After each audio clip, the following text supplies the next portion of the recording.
Bob Popinski, Senior Policy Director of Raise Your Hand Texas. Welcome to Eye on Politics. Thanks for having me. So, as you know, the Texas House has proposed injecting up to $9 billion in public education. And when we spoke with Speaker Burrows, he said this is going to be the largest school finance bill in the history of Texas, even for adjusting inflation. What's your reaction? Yeah, the fiscal note came back at about $7.5 billion on House Bill 2. That's the legislation that the House heard last week in the House Public Education Committee. There's a lot of moving pieces to it, but it adds $7.5 billion for next biennium. So you have to divide by 2 here because we have a 2-year state budget. So to put that in perspective of where we are compared to inflation, since 2019 we've seen a 22% increase in inflation. So what does that mean? We need about $9.8 billion per year just to have the same purchasing power school districts did back in 2019. So you put that over a 2-year budget, we need about $20 billion. So we're well short of what we need just to have the same kind of purchasing power we did back in 2019, but it is a really good start, and there's a lot of great moving pieces within that bill. So $7.5 billion versus more than $20 billion. That's correct. What they're proposing in House Bill 2 is a $220 increase to the basic allotment. That hasn't been increased since 2019. That rests at $6,160 right now. We would need to increase that basic allotment by $1,300. And so they're proposing a $220 basic allotment increase. And so I would imagine Republicans might hear $20 billion more to go into education. You know, get real. Is that what you've heard from them? Well, if you look at their priorities, and they've kind of laid this out, and the governor laid it out in his executive orders, that they want to provide up to $10 billion more for property tax relief. And public education is a major priority in our state. We have 5.5 million kids. We have 380,000 teachers. We have over 1,000 school districts. So most of our kids need these resources. We need certified teachers in our classroom. We need to have CTE programs. And to do that, schools need to stop operating on a deficit budget. You know, you talked about the basic allotment, and we've heard that so often. And I know recently the Senate Finance Chair, Joan Huffman, announced $6,100. The school districts get more than that. They get over $15,000 per student.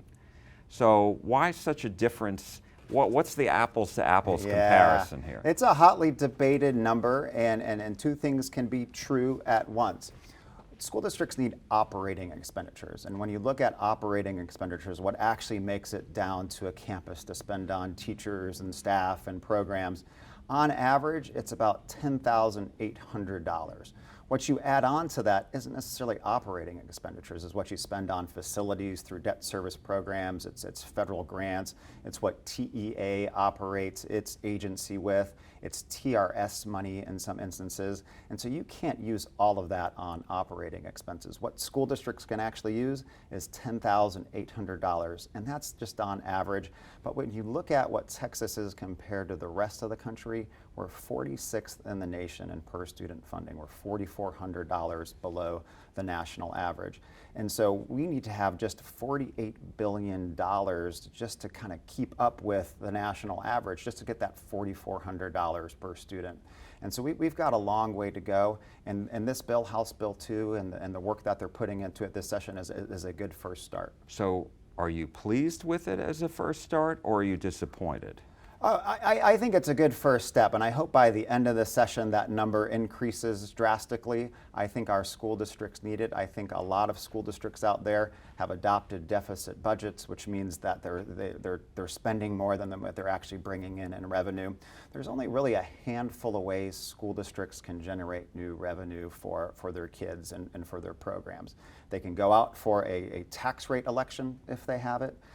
They can actually increase enrollment or average daily attendance, which means get the kids to show up to school. Or they can kind of opt into some of these Texas Education Agency programs like the Teacher Incentive Allotment or the Extended School Year program.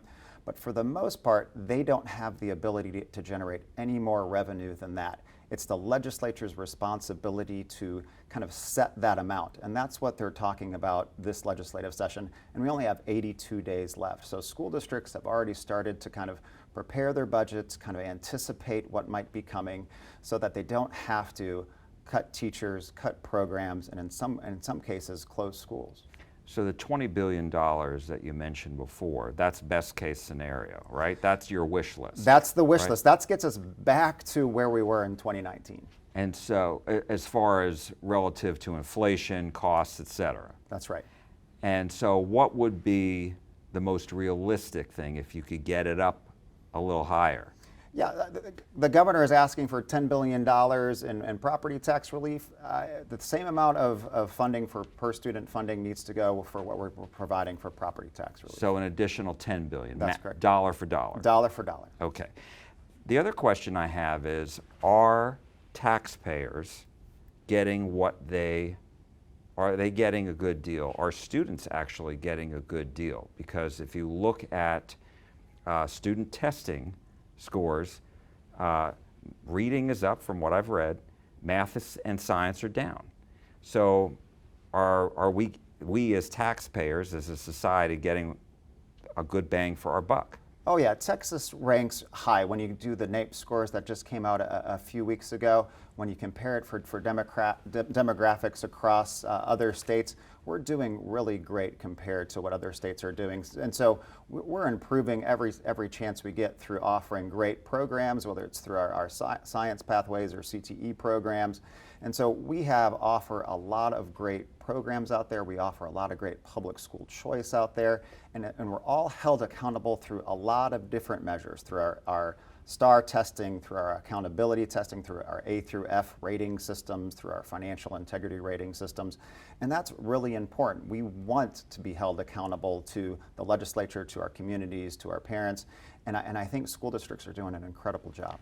Another issue, obviously, is the school choice bill, the education savings accounts. Republicans have said repeatedly that this money is not coming from foundational school program, which funds public schools. This is going to come from the surplus, this $1 billion. What's wrong with that?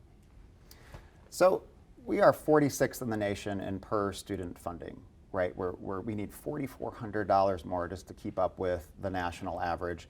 And we do. We have a fairly large surplus going into this legislative session, about $24 billion. It's not the $1 billion that takes place in 26-27. It's what the analysis shows later on of what this voucher bill will cost. By year 5, they have this voucher bill going close to $4 billion per year. That's an $8 billion cost for a 2-year state budget. When we need to pay our teachers more, provide more programs for our kids, it's incredibly important that we look not just for a year ahead of time, but look 5 years down the road. Every state that has a voucher program that has expanded, per student funding in public schools has gone down, and that's a problem. Texas doesn't want to do that in the future, and so we need to make sure we have guardrails on the voucher program moving forward so it doesn't impact per student funding in public schools. And when you talk about guardrails, what are you talking about? Absolutely. Right now, the appropriations amount is set at $1 billion. Kind of moving forward, the legislature will get to determine that amount, but what the fiscal note says, what the Legislative Budget Board kind of anticipates this growing into, is that it grows up to, like I said, almost $4 billion per year. So we need to make sure we have thresholds on there that legislatures, when they come back every session, understand the consequences of increasing that appropriations amount. A couple more questions. Let's go back to school finance. We're talking about school districts that have had to close schools, school districts that are operating with deficit budgets. They have to use savings to make the budget balanced. And so I'm wondering, what is driving the costs for these school districts? What's the issue? Because we're a growing state, and yet on the same time, there seem to be fewer students in the districts, right? Absolutely. There is competition out there for traditional independent school districts. There's public charter schools, and so there is enrollment decline. There is kind of birth rate decline as well. So back when I was kind of started off, it was typical that Texas schools would see an increase of about 80,000 kids per year. It's well below that now, and you know where the growth is, right? It's kind of the I-35 corridor, it's the I-10 corridor. And so school districts are kind of losing enrollment and losing average daily attendance. But in order to kind of keep up with that inflation cost since 2019, you still have to take kids to school on the bus every day. You still have to offer them food service and hire the cafeteria workers to provide that. You have to have the assistant principals and the principals. You have to have the after-school programs and extracurricular programs.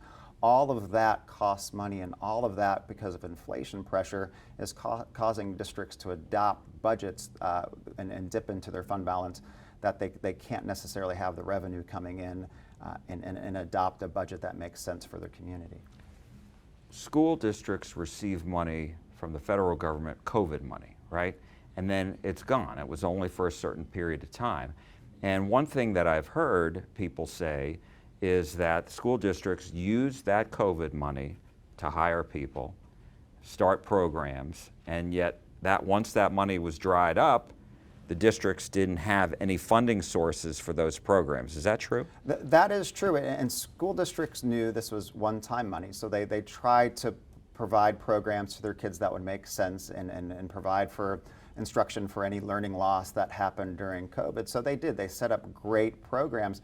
But some of that was at the mandate of the legislature. House Bill 4545 said if your kid isn't doing well on the STAR test, you have to provide a certain number of hours for accelerated instruction. The state didn't fund that during COVID. Unfunded mandate. Unfunded mandate. They said, hey, you can use your COVID dollars for that. So the state during COVID offered a lot of mandates, but said, hey, you have COVID dollars to spend on those programs. And once that money dried up, guess what? School districts still think those programs are great. They want to offer those programs, but now as a school board, you have to decide, what am I going to cut? Am I going to cut a program that's working for my kid? Am I going to cut staff? And those are really hard decisions. I also wanted to ask you about other things that I've heard that, school districts employ expensive lobbyists, they employ expensive curriculum consultants, and not as much money is going into the classroom as it should. What do you say to that? Yeah, just not true. 60 to 70% of a school district's budget is on salaries for teachers. We have 380,000 wonderful teachers across the state. And yes, we do need to prepare our teachers better through our educator preparation programs. We need to be able to attract and retain the best teachers. In order to do that, it's a lot of different things. What they didn't do last legislative session was pass a couple of dozen recommendations from the Teacher Vacancy Task Force report. So 2 years have gone by, and we haven't had all of these great programs that could be helping our teachers be better trained and well prepared to be kind of the teacher of record day one. My last question to you is on that note. I read the Texas Education Agency said 56% of the newly hired teachers last year, or the most recent, That's right. were uncertified, meaning they have no formal school training, university trained to be a teacher. That's right. And then there is a Texas Tech University professor who's been looking into this and said that is hurting student performance. Do you agree with that? And what's the solution to this? Yeah, absolutely. And there's a lot of different provisions in House Bill 2 and Senate Bill 26 that we're talking about here at the legislature. Most of those recommendations did come from the Teacher Vacancy Task Force report. The best option is to get those teachers into a quality educator preparation program. More than 60% of our teachers now come from an alt certified program and not like a 4-year university where you experience kind of residency programs and great programs that train you for day one. And so yes, we do need scholarships to attract those aspiring teachers to great programs. We do need mentorship programs. We do need programs that allow a teacher to grow over the first 2 or 3 years, because most of those teachers that are uncertified leave by year 5, and that is a huge problem. Bob Popinski, Senior Director of Policy at Raise Your Hand Texas. Thank you so much. Great, appreciate it. We appreciate your insight.